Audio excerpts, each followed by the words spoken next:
Welcome to the Riverwalk here in Dubuque, Iowa. It's the starting point for a look at Iowa's oldest city. You're looking at the simple setup we'll use throughout this program. A small GoPro camera mounted to a device that slowly rotates in a 360-degree circle. In a moment, we'll start the camera turning, and it won't stop until the very end of the program. The camera is already recording. Here's what it's seeing. This camera has recorded scenes in each month of the year, and in this program we'll present some of those scenes. There are hundreds of them, and perhaps capture a bit of what life is like in Dubuque early in the 21st century. So now it's time for your producer to start the camera turning and begin the journey that we're calling Perpetual Motion Dubuque.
In the course of gathering material for this program, your producer found himself looking down on Dubuque from Cleveland Park early one morning in late August. The great English poet William Wordsworth encountered a similar scene in London more than 2 centuries earlier, inspiring him to write the famous sonnet, Composed upon Westminster Bridge, September 3, 1802. Earth has not anything to show more fair. Dull would he be of soul who could pass by a sight so touching in its majesty. The city now doth like a garment wear the beauty of the morning. Silent, bare, ships, towers, domes, theaters, and temples lie open unto the fields and to the sky, all bright and glittering in the smokeless air. Never did sun more beautifully steep in his first splendor valley, rock, or hill. Ne'er saw I, never felt a calm so deep. The river glideth at his own sweet will. Dear God, the very houses seem asleep, and all that mighty heart is lying still.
Later in the program, we'll go inside the riverboat Twilight's pilot house for a different view of the Mississippi River and the Tri-State area.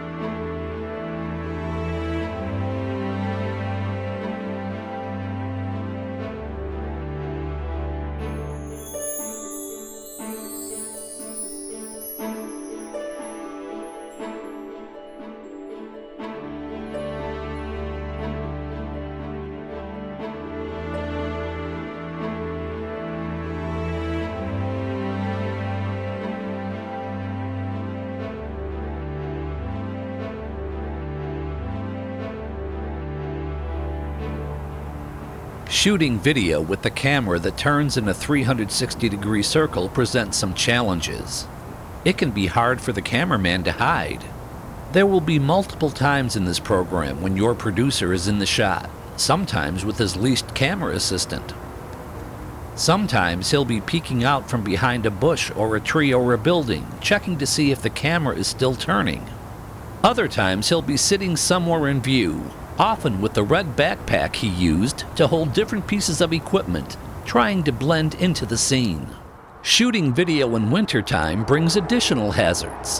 When the sun is low in the sky, the shadow of the camera and tripod often appears in the scene. And when trying to capture images of unspoiled, freshly fallen snow, it's impossible to avoid the tracks your producer made when setting up the shot.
The Tri-State Wind Symphony formed in 1995 to give local musicians a chance to play with a band and entertain the community. On a Thursday night in the summer, it's not unusual to hear a Sousa March coming from the band shell at Eagle Point Park.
Earlier in the program, we saw how well a William Wordsworth poem worked with some of our Dubuque video.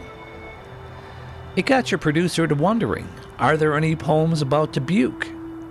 So he sat down at a computer and searched the internet for poems about Dubuque and discovered a poet named Eve Triem. Eve lived in Dubuque from sometime in the 30s to perhaps the mid-50s. She studied Greek classics at the University of Dubuque and in 1946 published her first book of poems called Parade of Doves. She seemed to have a strong bond with the Mississippi. Later on, we'll hear some of those poems and some others she wrote that certainly seemed to be influenced by Dubuque. Here is a poem she wrote entitled Dubuque. Travelers notice this town for its bricks, warehouse and mill, sun and snow weathered to apricot and dahlia, and then that it is a port, the streets and waves winding from a river and flying the side of a hill like gulls. They will climb the star-sprayed hill, a ball player's arm swung up for a catch lost in the sun. The townsmen below are as small as bees and as bright as bees in their summer clothes. Travelers notice, steering their cars by elm-showered stoplights. Adding more boats, this might be Providence or Bangor. Cupolas, lookouts, widow walks, but for the glowing brick, the balconies, the French provincial shape to the meanest houses. It is New Orleans, swept up from the Delta before the railroad time, the black faces, the Creole place names. New Orleans, in the ironwork fencing the balconies, a foliage of iron over the double glass doors, wintry twigs of iron trimming the cornices. For travelers, missing the fighting cocks, the steeple pigeons, the mill's steam whistles will startle numerous jays into cornet calls, will send them like a trellis of morning glories into the thick of a pin oak, to drop for the reassurance of travelers 3 clear notes, like river clam pearls.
The fairgrounds come alive in July with the Dubuque County Fair. Kids flock to the Midway for the rides, the food, and the fun.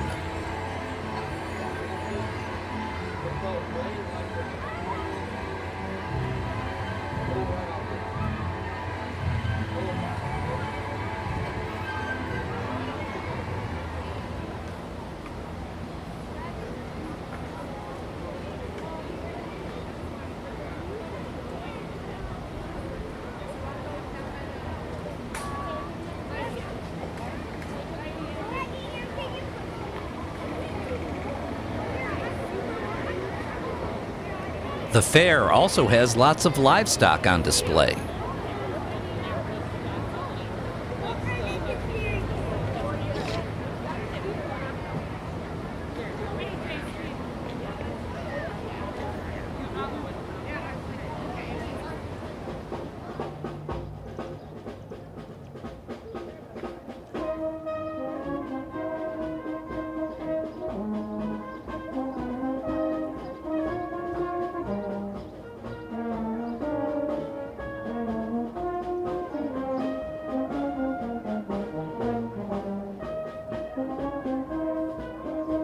July also means Independence Day, and it's red, white, and blue for the annual ice cream social at the Matthias Ham House. For more than half a century, Dubuque has celebrated the 4th of July at this historic location.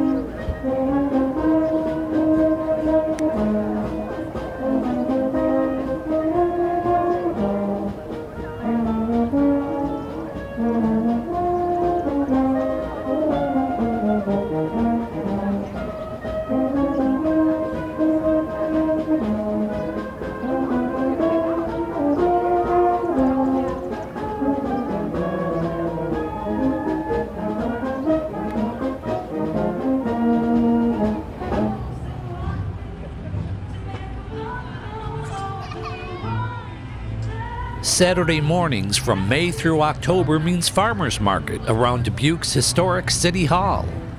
And this means healthy local food throughout the growing season.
Looking too long on silent river waters, I have forgotten the sea. I have been tranced by the placid stretchers where clouds move dreamily, where the flame chevron blackbird's whistle mimics music in a minor key, where the purple cliffs watch night come over with stars in jubilee. Almost with terror, my heart remembers a wind-twisted cypress tree leaning over the laughterless ocean waters whose cries grow foreign to me. Tranced by the silent, silken river, I have forgotten the sea.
You're watching Perpetual Motion Dubuque, where our constantly turning camera is capturing life in Iowa's oldest city.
It was a year of climate extremes.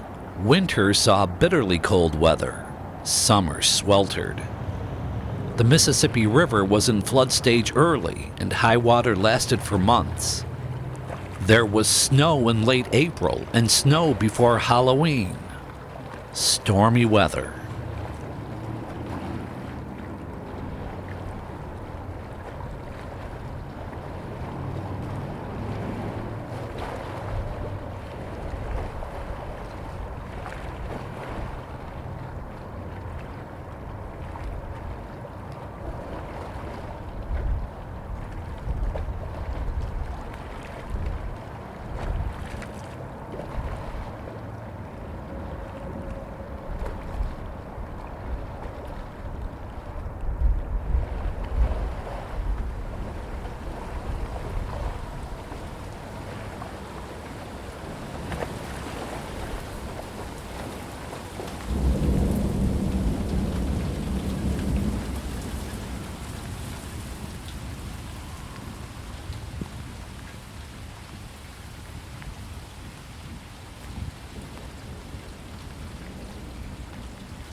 On a bluff overlooking the Mississippi, Eagle Point Park is the crown jewel of Dubuque's parks.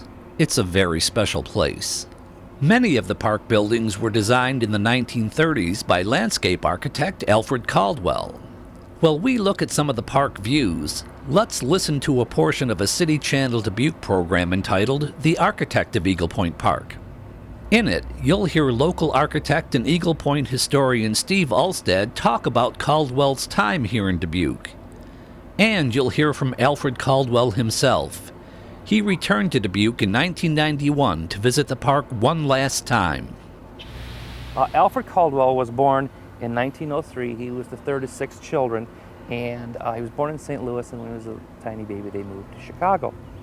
He went to 1 semester at the University of Illinois, Champaign-Urbana, and studied landscape architecture, but he left school because he felt he knew more than the school had to offer him.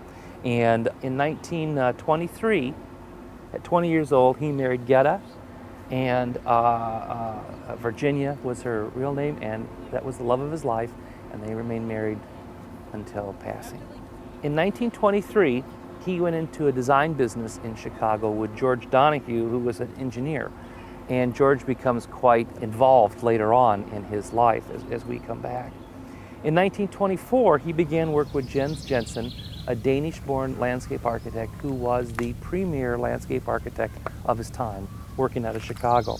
Jensen professed the prairie style of landscape architecture, which emphasized the horizontality of the prairies and also use of natural plants and natural colors. Remember, we're coming out of Victorian times with circles and cannas and things like that sticking out of the yard. So this was a more dramatic change. Contemporaries of Jensen were Frank Lloyd Wright, also promoting the prairie style, which was very being developed quite a bit by the 1920s. In 1929, the stock market crashes. Jensen loses his landscape business, and Caldwell's out on the street without a job. He does miscellaneous jobs to get by, like everyone did in those times. Until his old buddy, George Donahue, calls him, who's now a city engineer with Chicago, and says, "I've heard of this project in Dubuque." So at that time, Dubuque wanted to get the advantage of government workforce. But the federal government would not give a workforce to any city, county, state where there is not efficient management. They have to be convinced that money is going to be well spent and not frittered away. And Dubuque has nobody that is a park man. A little town like this. And so they had a man who was not able to convince any federal bureaucracy that he could manage this. He had no ideas to start with. So, and they wanted to, the park board wanted to replace him in any case. And so Glenn Brown, who was then the elder member of the park board, a knowledgeable man who knew something about parks, he got in touch with somebody he knew in the Chicago Park District and saying, we would like to appoint somebody to be a superintendent of parks at Dubuque. Can you give us any person who is a possibility that we can investigate? So that through him, I received this letter. And my friend said, write a letter to them. And so I wrote a letter to them, to Glenn Brown at Dubuque, Iowa. And I got a reply real quick. And he said, we like your letter, we like all these things. You go down to the city hall, you can see the letter if you want to. So the city hires Caldwell. It's in February 34, and for the next 18 months, they create what you see here of the prairie-style buildings at Eagle Point Park.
Poet and one-time Dubuque resident Eve Triem used the historic millwork district as the setting for a musing on the mystery of existence in Night Workers Leave at Dawn.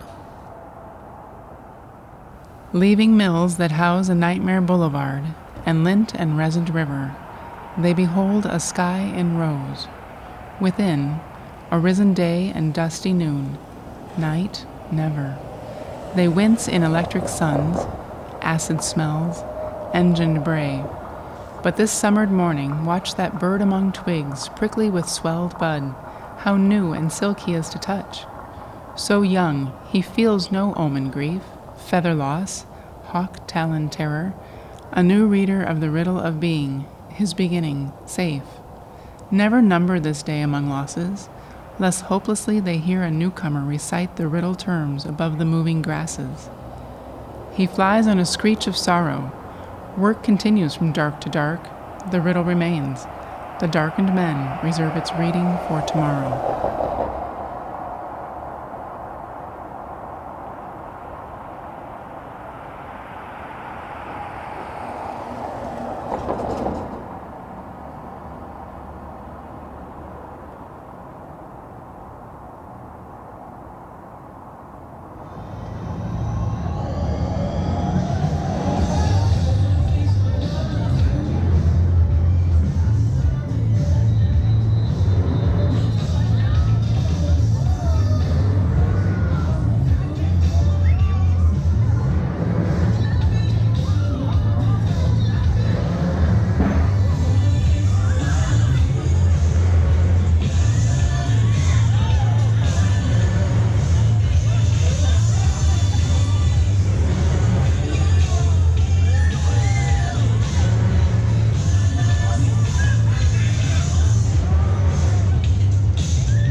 Grab your mouthpieces on your own, just do some sirens up and down, smooth and soft. Sirens up and down on the mouth.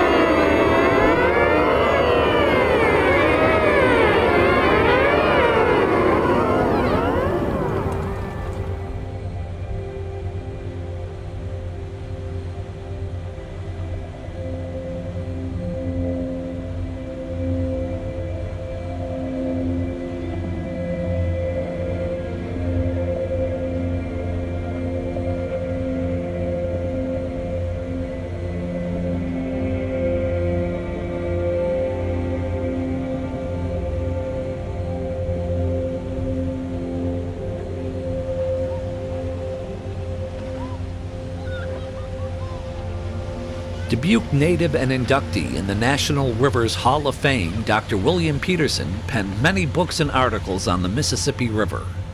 He once compared the role of a riverboat pilot to that of a river historian. Few voyagers are fortunate enough to view Old Man River from such a favorable perch as the pilot house. The pilot served as the eyes for the steamboat. From his position as steersman, he presided over the safety of passengers and freight. Some pilots have viewed the great river through the period of a half century or more. Such men have drunk deep of the life of the Father of Waters. But at best, their knowledge was limited. They generally knew only a segment of the mighty stream, such as the upper or lower Mississippi. They knew nothing about the great river above the falls of St. Anthony. They had but scant knowledge about the duties of the engineer, the fireman, the clerk, or the steward. They knew little of tariff rates and nothing of the geology, the archaeology, or the history of the majestic waterway that flows for 2,500 miles through the heart of a continent. What, then, could they be expected to know of the 54 navigable tributary streams that drain the richest empire on the face of the globe? Admitting that the duties of a Mississippi pilot are many and onerous, the labors of a Mississippi River historian are even more arduous.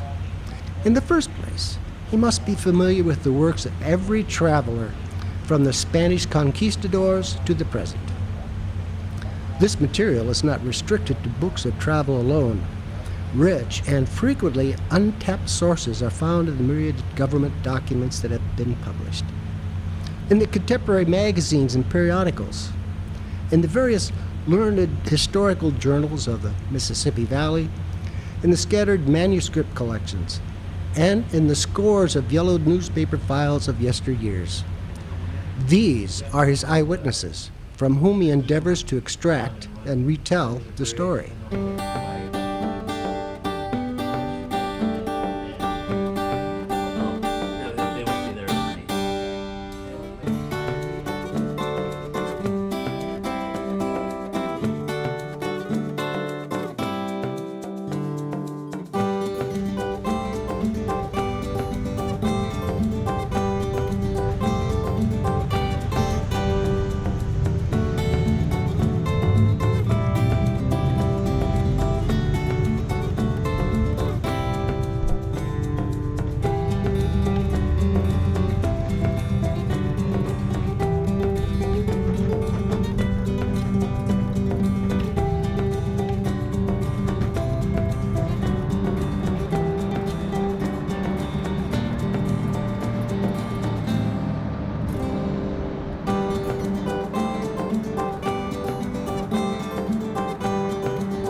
All right.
We are now riding up the Fenelon Place elevator, also known as the 4th Street elevator.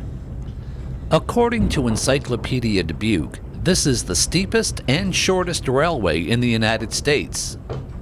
This elevator first went into operation in 1884, a private venture by someone who wanted a quicker way to get to and from his hilltop house and downtown work location. It offers tremendous views of the tri-state area.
We are now in the City Council chambers on the second floor of the historic Federal Building.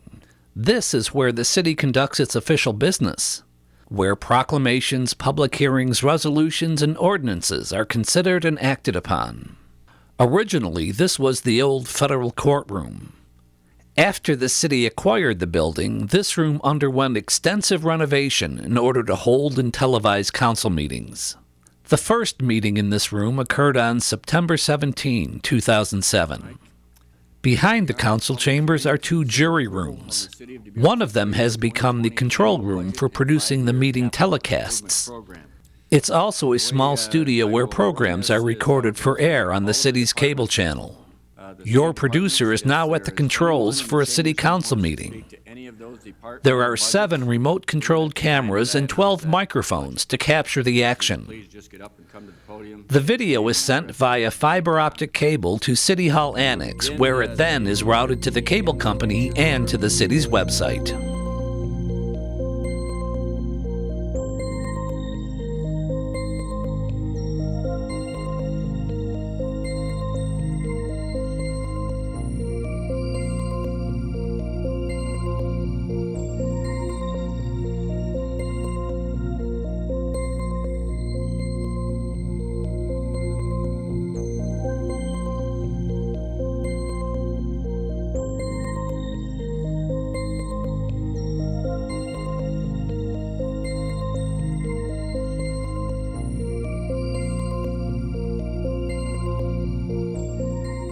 When recording video with the camera that's turning in a complete circle, timing can become a bit of an issue. Murphy's Law suggests that the greater the chance of something interesting occurring nearby, the higher the likelihood the camera will not be pointed at it. Case in point, your producer went down to Ripro Valley in early March with the hope of catching a train going by. Sometime after starting the camera turning, he heard a train coming. Of course, the camera was turning the wrong way, and just as the locomotive came into view, the tracks went out of view. But trains are great for sounds. Just listen to the glorious audio.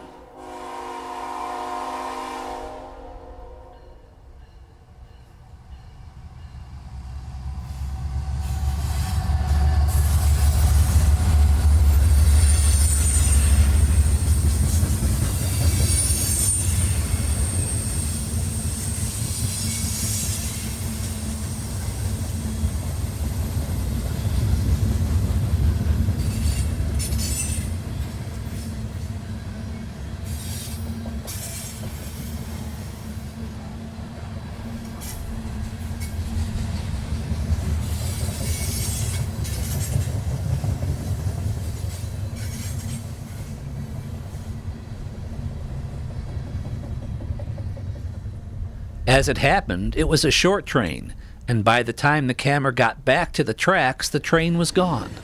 So it goes.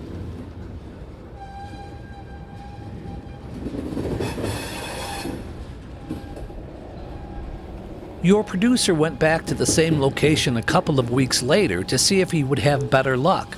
By the time he got the camera set up and recording, a train was going by. As the camera turned, the train slowed to a stop. Things quieted down. So let's speed things up a little bit.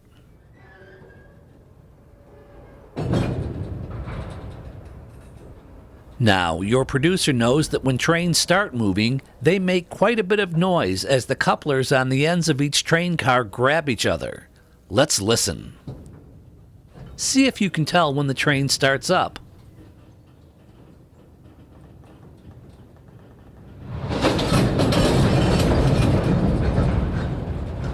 Yep, that was it.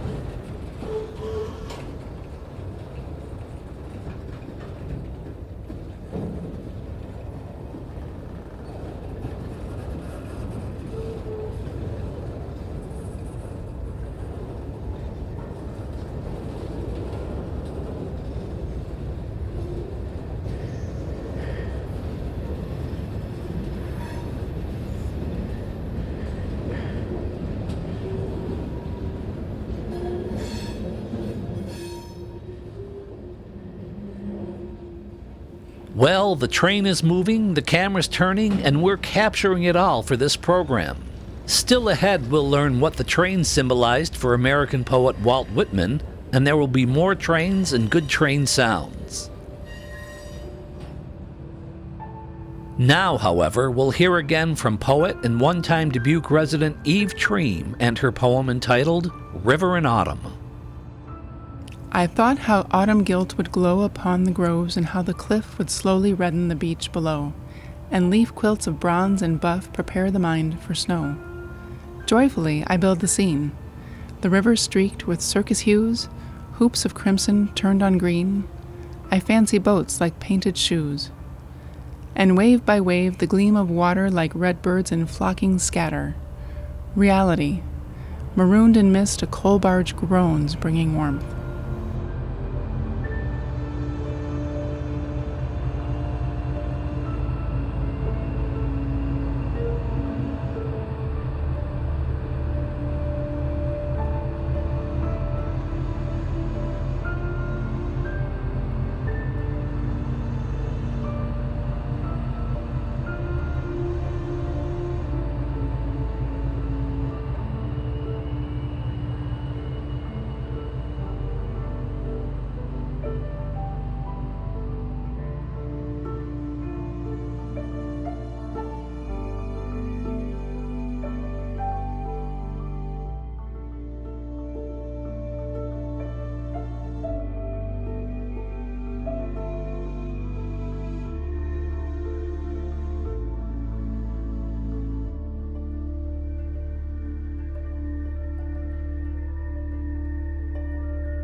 Panels for Autumn.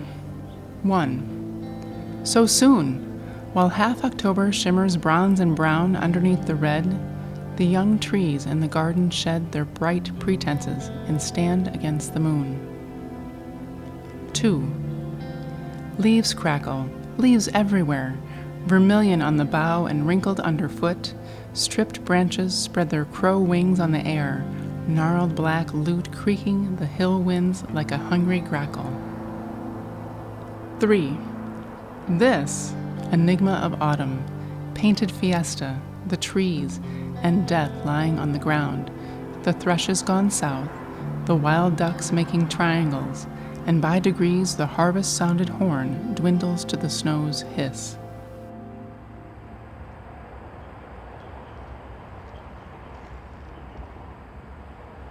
This was the year that work on the big highway project was easy to see. The Southwest Arterial has been in the works for decades, and it's now nearly complete. This 6.1-mile divided highway will improve surface transportation in and around Dubuque, and is a testament to federal, state, and local officials working together for the public good. Ground was broken in September 2016, and progress has been rapid. Some of the most visible parts of the project are the bridges. Let's take a look.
Dubuque has a large Marshallese population, and in May they celebrated the signing of their Constitution. Although weather forced the party inside, it did not dampen the celebration.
Your leg looks like you really hit the ground. But your leg looks like you really hit the ground. Not that long ago.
We are proud of you, say we are proud of you.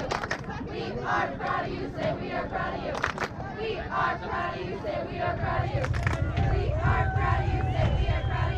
We are proud of you, say we are proud of you. We are proud of you, say we are proud of you. We are proud of you, say we are proud of you. We are proud of you, say we are proud of you. We are proud of you, say we are proud of you. We are proud of you, say we are proud of you. We are proud of you, say we are proud of you.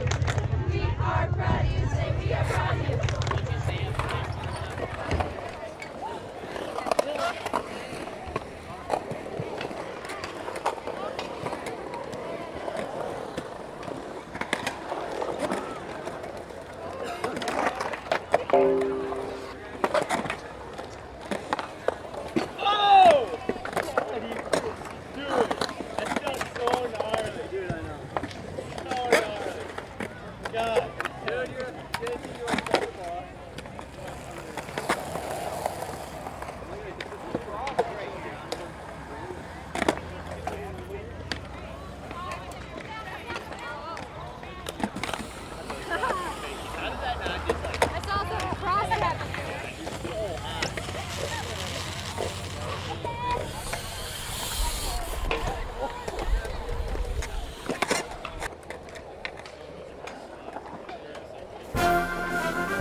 In the steam trains of his day, American poet Walt Whitman found an apt metaphor of American might. In the year of America's centennial, he penned the poem "To a Locomotive in Winter" to express this symbolism.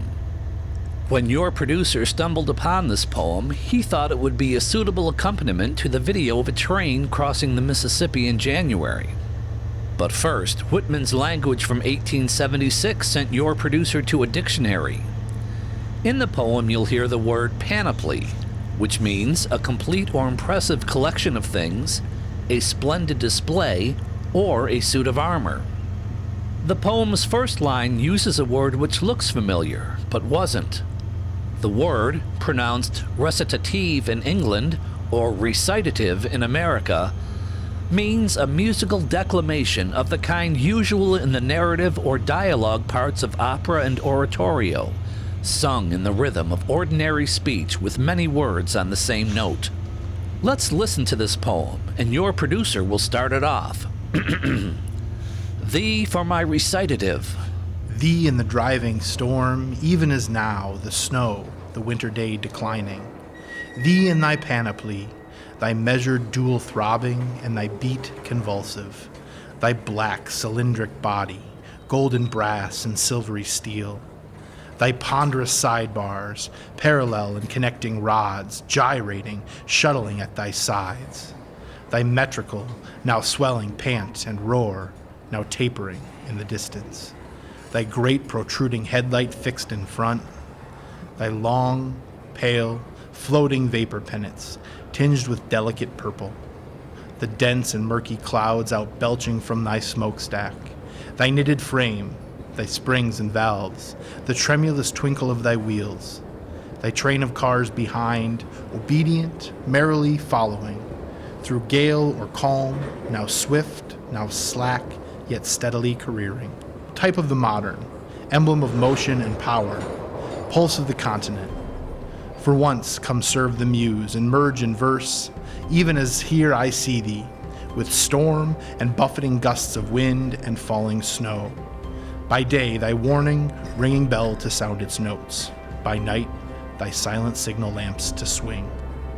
Fierce-throated beauty, roll through my chant with all thy lawless music, thy swinging lamps at night. Thy piercing, madly whistled laughter, thy echoes, rumbling like an earthquake, rousing all. Law of thyself complete, thine own track firmly holding. No sweetness debonair of tearful harp or glib piano thine. Thy trills of shrieks by rocks and hills returned, launched o'er the prairies wide across the lakes, to the free skies, unpent and glad and strong.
The Haunting. Old walls of brick enriched by changing weather stand wide or tall or peaked. Street after street has one or two mansions like these, holding the heat of hundreds of sunny hours, letting moss gather between the crumblings red as flamingo feather or faded to the tints of ripening wheat. I have passed by these houses in retreat and felt the known yield power to another, and heard the voices of another day sob through the chinks, and softlier than breath descending the steps were on the ruined stair, and fingers vague as clouds smooth bricks of clay and painted cornices, while underneath the brightness a dreadful quiet shook the air.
From Mark Twain's time and the cry of steamboat a-comin' to the arrivals and departures of excursion boats today, riverboats have always been popular in Dubuque.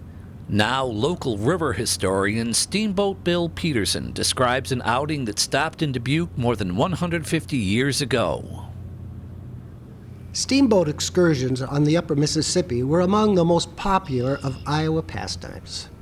Scores of handsome packets were pressed into service to meet the demands of all kinds of organizations for all-day outings on the Father of Waters. Although 100 different steamboats plied the eastern border of Iowa during the 1850s, they were unable to satisfy the passenger demand. After the Civil War, raft boats, towboats, and even ferry boats were called upon to transport excursion parties. So great was the demand and so large the crowds that special excursion barges were constructed for the smaller craft to ensure a place for all. Thousands of Iowans can still recall the pleasures of such a trip aboard one of the packets of the Diamond Joe line in the first decade of the 20th century. A smaller number can recall earlier trips aboard the Diamond Joe boats. It's doubtful if many can remember the excursion which Clinton citizens made in 1869 aboard the steamboat Diamond Joe. On July 2nd, it was announced that Captain Joseph Reynolds would charter the Diamond Joe for such an excursion at $25 per couple if 50 couples would participate. Since room, meals, and transportation were included in this 7-day voyage, it is difficult to see how Diamond Joe expected to make any money on it. The party began boarding the Diamond Joe on the evening of July 5th. At 9 o'clock, amid the cheers of the crowd on shore, properly responded to by the excursionists on board, the Diamond Joe cut her cable and turned her bow upstream, making fair time to Fulton. Most of the party paid little attention to the progress of the Diamond Joe that first evening. "The boat fairly off," E.H. Thayer wrote to his paper from Dubuque. The tables in the cabin were piled up, the music summoned, and the dance commenced. It was not until 2 o'clock that the excursionists repaired to their staterooms. It was then that they received their first blow. According to Thayer, there were either too many people on board or too few staterooms and berths. Of course, the ladies had to be provided for, and so gentlemen gave up their berths and slept on thin mattresses on the cabin floor. After a couple hours of tortured sleep, the floor lodgers were routed out by a cross-grained and crabbed steward at 4:30 a.m. in order to prepare the cabin for breakfast. When the sleepy men learned that the Diamond Joe was still 8 miles below Bellevue, there were mutterings and sounds of mutiny, with threats to return to Clinton on the first boat. Ever polite and gentlemanly, Captain Reynolds assuaged the excursionists. "When we get to Dubuque," he declared, "we will lay in the articles we need. We will have some cots, quilts, pillows, 2 or 3 more cooks, ice, and a few drinkables, etc. And we will make the trip pleasant and agreeable." All breathed easier at this promise, for everyone knew that Diamond Joe was as good as his word. The excursionists disembarked at Dubuque shortly after dinner.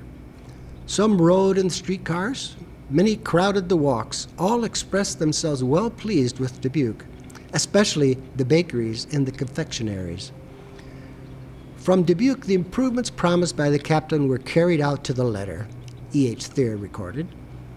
The first supper on board was excellent in every respect, and general good nature brightened up all countenances. A pleasant feature of any river trip is the constantly changing panorama. After tea, the excursionists assembled outside the cabin to admire the beautiful and majestic scenery along the Iowa shore. Who would not agree with the following? There's a good deal of sameness about the Mississippi River scenery, but it is a sameness of which the eye never tires, because the scenery has gotten up on such a gorgeous and extensive plan that the more a person looks, the more he becomes infatuated, and the more anxious he is to see all and miss nothing. From the second evening of our trip to the Sabbath following, we saw rock-ribbed hills and mountains, beautiful vales, and such other gorgeous river scenery as no other stream on the face of the earth can boast.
The Keepsake.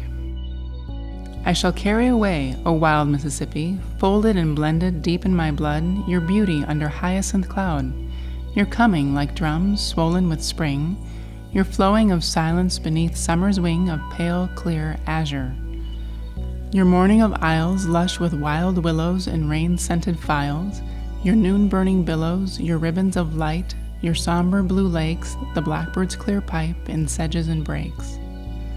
Your bleak and your barren, your gray sleeping hours surrounded by bluffs graying and cold with winter's white flowers. I have loved, I have folded your harsh moods of anger, your radiant mood folded and blended deep in my blood.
We are local, we're in Butte, but we are production.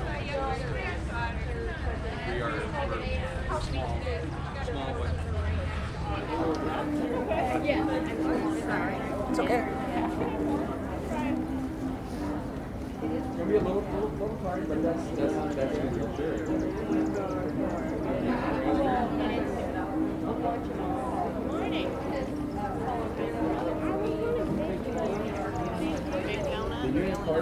How much is it for? It's gonna be like a real great opportunity. It's gonna be like a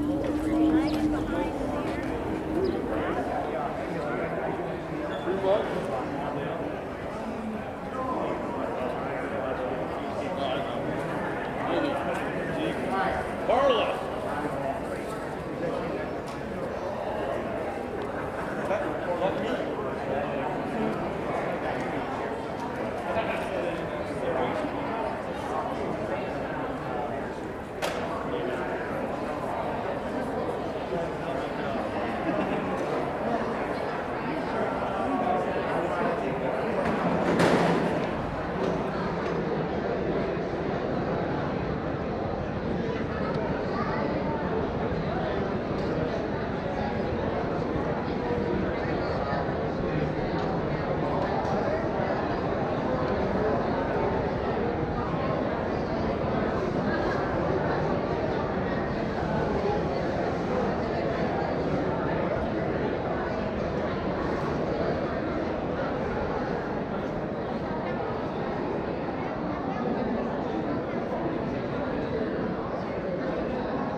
Winner of a 5-flag sculpture contest, Continuum came to Dubuque by barge from Minnesota in 1975. Created by Paul T. Granlund, it was originally placed on the Town Clock Plaza near 5th and Main Streets. Relocated several times after the plaza was open to vehicular traffic, Continuum found a permanent new home in front of the Grand River Center in 2016. We'll hear from the sculptor's son, Greg Granlund, who returned to Dubuque to celebrate that new home, and from a frequent Art on the River contributor and former Granlund assistant, Greg Mueller. I'm Greg Granlund. I'm the son of the artist Paul Granlund, who created Continuum, I'm amazed to say, 40 years ago. And I rode down with it on the barge with him when it was delivered. So I'm very pleased to have had a chance to come back to Dubuque again.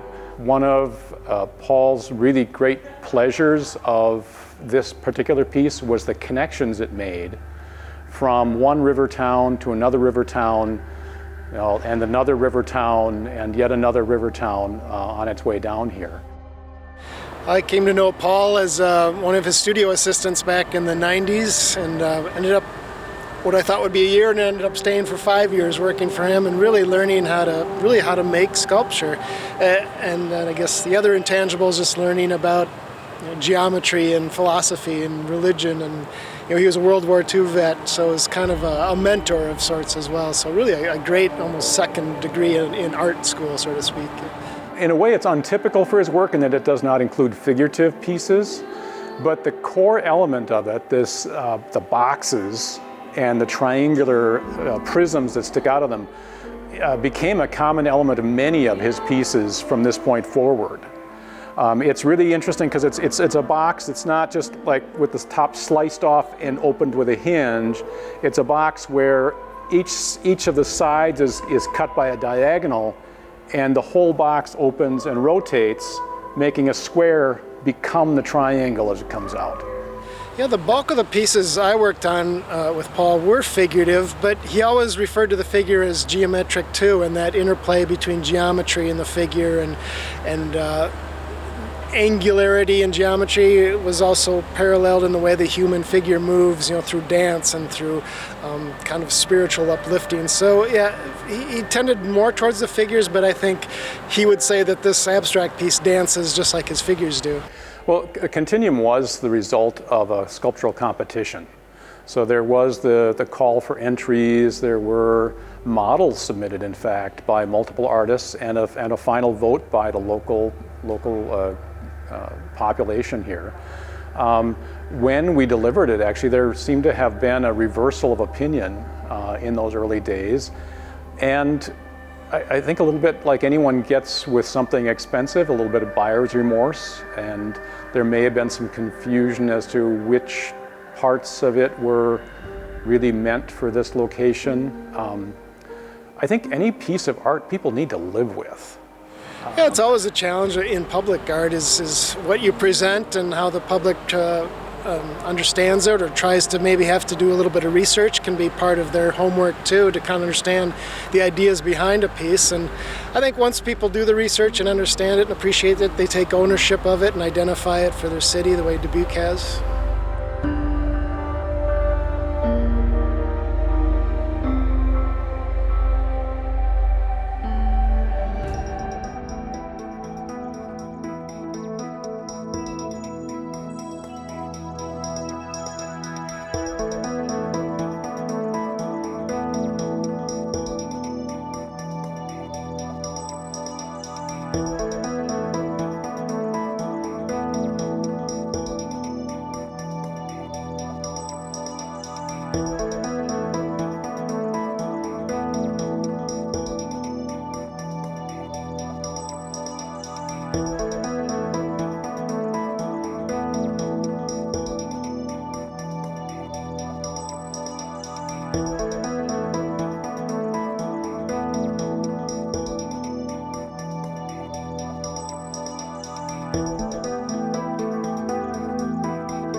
Lamps of the warehouse city turned down.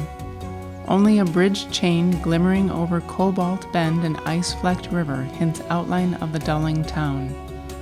Daring the streets where no lamps shine, I glow to Orion's shoulder quiver, and the belted three stars cover headlands blurred with oak and pine. I don't turn sleepers from the dream their furious desires are weaving. What if I rouse them to the clap of towered stars, voices joined to flame? Without landmarks of their own believing, they would be lost, the way so steep.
Dubuque, too. This town, once married to the river, long after love and life with the river is over, stares blindly from Lookout and Widow Walk. Elm-fingered shade, streets that tilt, Tyrol roofs in tangent. This port on the river remembers spring flood in the bricked alleys, sails where the plow goes, a marriage of people with water. The shot tower leans, a lighthouse over the marshes, like that city in 100-year sleep underwater, a fury building hill mansions for new dynasties. Somnambulist people, left like archaic sea flowers by a time tide, mad for grand events to sway in the cracked, weedy streets. They look at the unchained river, uneasily remembering joy, the violent marriage of their fathers with those waters, and drowned, and fearing they are drowned, they return to their celibate swoon.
Hurry, now, Mike.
The end of an exile.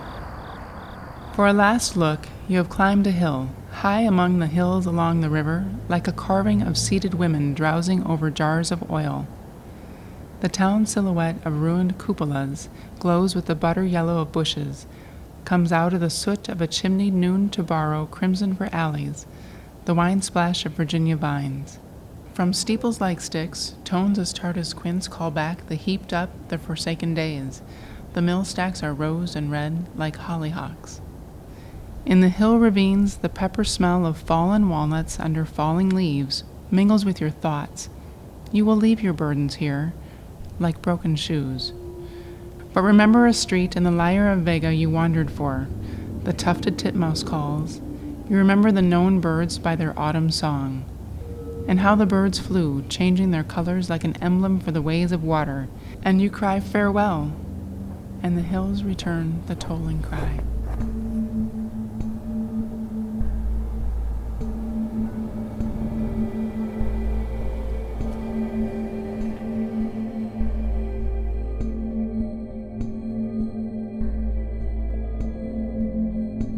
When working on a project over the course of a year, one is bound to make some unexpected discoveries. For your producer, finding the poetry of Eve Triem was the most rewarding discovery of Perpetual Motion Dubuque. She is a kindred spirit with regard to the Mississippi River, and her lyrical verse touches upon some of life's great mysteries. Several people helped bring Eve's poetry to this program, and they will be acknowledged later. But your producer is especially grateful to two in particular, whose support and encouragement were critical to the project. Yvonne Preet, Eve's daughter, answered innumerable emails in recalling her mother's work and her own time in Dubuque. In one email, Yvonne wrote about her mother, "She would love your project and love to be celebrated." Special thanks also go to Jennifer Triem, Eve's granddaughter, whose encouragement kept the project moving. Finally, your producer found online a November 1956 recording of Eve reading some of her poems from the Poetry Center at San Francisco State University. Within the year, she had moved from Dubuque to San Francisco, and in this recording, she talks about Dubuque and her poetry, and then reads Dubuque 1 and Dubuque 2. Although the audio quality is not good, it is wonderful to hear her voice.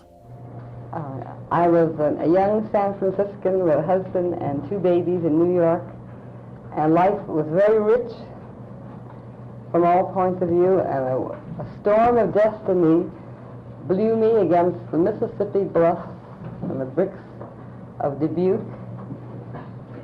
And there I found myself as a poet. And that's one reason that the city of Dubuque, the life of Dubuque, is one of the chief actors in the poems that I have written. I have not done so much writing since I've been in San Francisco. I haven't been here a year. Done a little. I hope it's good. And so when you listen to my poems, the ones in Parade of Doves and the ones other that I will read, you have to think of the city of Dubuque with its steep streets and the Mississippi and the bluffs and all that is wonderful about the Middle West, which I loved and hated at the same time when I was there. And because the time is limited, I will read a few poems from Parade of Doves, then I will go on to other things, and if there's a little time, I'll go back and read something from Parade of Doves, because there were some good things in Parade of Doves. It's a sample, like a salesman's case of samples of the work of 10 years. But by the time the book was published, I'd already changed my method. Hiram Hayden of the American Scholar said, "You become tough, tight, and elliptical." I hadn't become tough, tight, and elliptical enough for T. Rice, but one day I did become so, to my great pride. And to give you an idea of the city of Dubuque, I will read 2 poems. Dubuque, Iowa. Travelers notice this town for its bricks, warehouse and mill, sun and snow weathered to apricot and dahlia, and then that it is a port, the streets in waves winding from a river and flying the side of a hill like gulls. They will climb the stair-sprayed hill, the hill a ball player's arm swung up for a catch lost in the sun. The townsmen below are as small as bees and as bright as bees in their summer clothes. Travelers notice steering their cars by elm-showered stoplights, adding more boats. This might be Providence or Bangor, cupolas, lookouts, widow walks. But for the glowing brick, the balconies, a French provincial shape to the meanest houses. It is New Orleans, swept up from the Delta before the railroad time, the black faces, the Creole place names. New Orleans, in the ironwork fencing the balconies, a foliage of iron over the double glass doors, wintry twigs of iron rimming the cornices. For travelers missing the fighting cocks, the steeple pigeons, the mill steam whistles will startle numerous jays into cornet calls, will send them like a trellis of morning glories into the thick of a pin oak to drop for the reassurance of travelers 3 clear notes like river clam pearls. And this is the other side of Dubuque. This town, once married to the river, long after love and life with the river is over, stares blindly from lookout and widow walk. Elm-fingered shade, streets that tilt, Tyrol roofs in tangents. This port on the river remembers spring flood in the bricked alleys, sails where the plow goes, a marriage of people with water. The shot tower leans, a lighthouse over the marshes, Like that city in 100-year sleep underwater, the town remembers a savage love of fury building hill mansions for new dynasties. Somnambulist people, left like archaic sea flowers by a time tide, mad for grand events to sway in the cracked, weedy streets.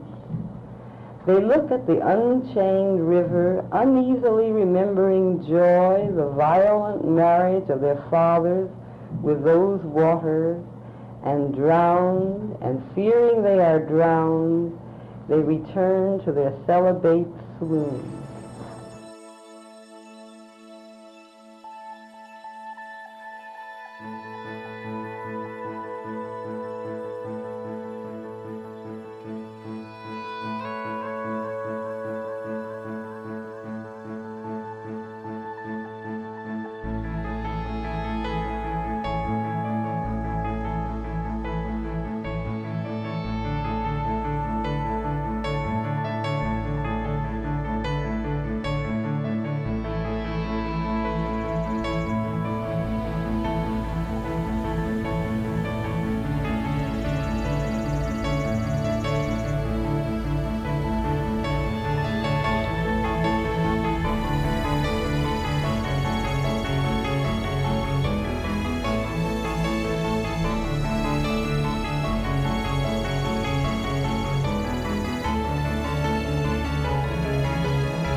So now, as we approach the 3-hour mark of this program, and after a year of recording video, it's time to let the camera come to a stop. Thank you for watching Perpetual Motion Dubuque.